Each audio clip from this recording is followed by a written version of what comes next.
Hello hi, ಎಲ್ಲರೂ ಹೇಗಿದ್ದೀರಾ? I hope ಎಲ್ಲರೂ ಚೆನ್ನಾಗಿದ್ದೀರಾ ಅಂತ ಭಾವಿಸ್ತೀನಿ. Welcome back to Aditya hobby blogs.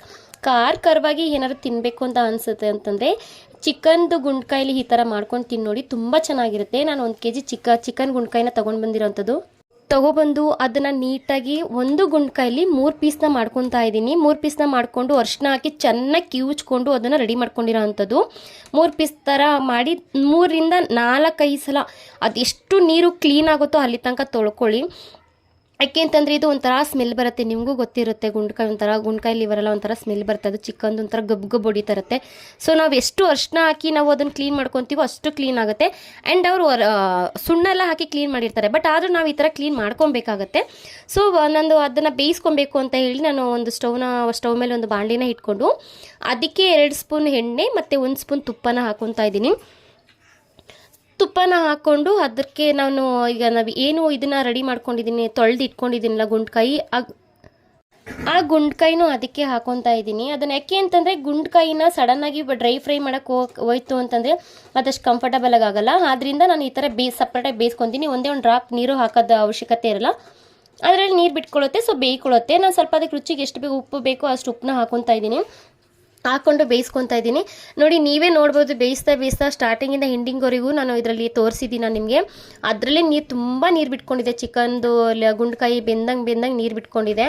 And ಚಿಕನಲ್ಲಿ ನಾವು ಏನೇ ಮಾಡ್ತೀವಿ ಅಂತಂದ್ರೂ ನೀರನ್ನು ಜಾಸ್ತಿ ಹಾಕುವಂಥ ಅವಶ್ಯಕತೆ ಇರಲ್ಲ. ಸೊ ಅದರಲ್ಲೇ ನೀರು ಬಿಟ್ಕೊಳ್ಳುತ್ತೆ.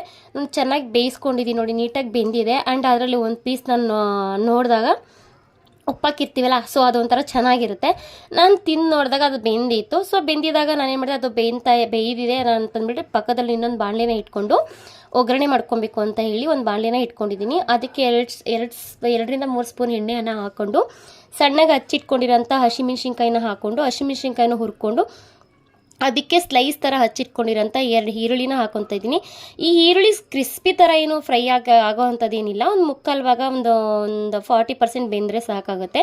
ಅದನ್ನು ಬೇಯಿಸ್ಕೊಂಡು ಅದ್ರ ಜೊತೆಗೆ ಒಂದೇ ಒಂದು ಟೊಮೆಟೊನ ಹಾಕೊತಾ ಇದ್ದೀನಿ. ಹುಳಿ ಟೊಮೆಟೊ ನಾನು ಹಾಕ್ಕೊಂಡಿರೋಂಥದ್ದು. ಆಲ್ಮೋಸ್ಟ್ ಆಮೇಲೆ ಜಾಸ್ತಿ ಹುಳಿ ಟೊಮೆಟೊನ ಯೂಸ್ ಮಾಡೋದು.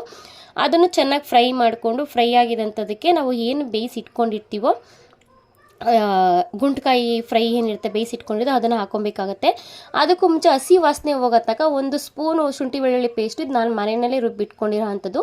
ನಾನು ಫ್ರೀಯಾಗಿದ್ದಾಗ ಈ ಥರ ಎಲ್ಲ ರುಬ್ಬಿಟ್ಕೊಳ್ಳೋದು, ಸಾಂಬಾರು ಪೌಡ್ರ್ ಮಾಡಿಟ್ಕೊಳ್ಳೋದು ಈ ಥರ ಮಾಡ್ತಾ ಇರ್ತೀನಿ. ಸ್ಟೋರೇಜ್ ಅಂತೂ ಮಾಡಿಟ್ಕೊಳ್ಳಲ್ಲ ಜಾಸ್ತಿ, 1 ವಾರಕ್ಕೆ 15 ದಿನಕ್ಕೆ ಒಂದ್ಸಲ ಆ ಥರ ಮಾಡ್ಕೊಳ್ಳೋ ಅಂಥದ್ದು ನಾನು. ಆ್ಯಂಡ್ ಬೇಯಿಸಿಟ್ಕೊಂಡಿರೋಂಥ ಗುಂಡ್ಕಾಯಿನ ಅದಕ್ಕೆ ಹಾಕಿದ್ದೀನಿ. ನೋಡಿ ನೀರು ಹೆಂಗೆ ಬಿಟ್ಕೊತಾ ಇದೆ ಅಂತ, ಅದ್ರಲ್ಲಿ ಹಾಕಿದ್ರೂ ನೀರು ಬಿಟ್ಕೊತೈತೆ. ಸೊ ಇವಾಗ ಇದಕ್ಕೆ ಜೀರಿಗೆ ಮೆಣಸು ಪೌಡ್ರನ್ನ ಹಾಕೊತಾ ಇದ್ದೀನಿ. ಇದು ನಾನು ಮನೆಯಲ್ಲೇ ಮಾಡಿಟ್ಕೊಂಡಿರೋ ಅಂಥದ್ದು.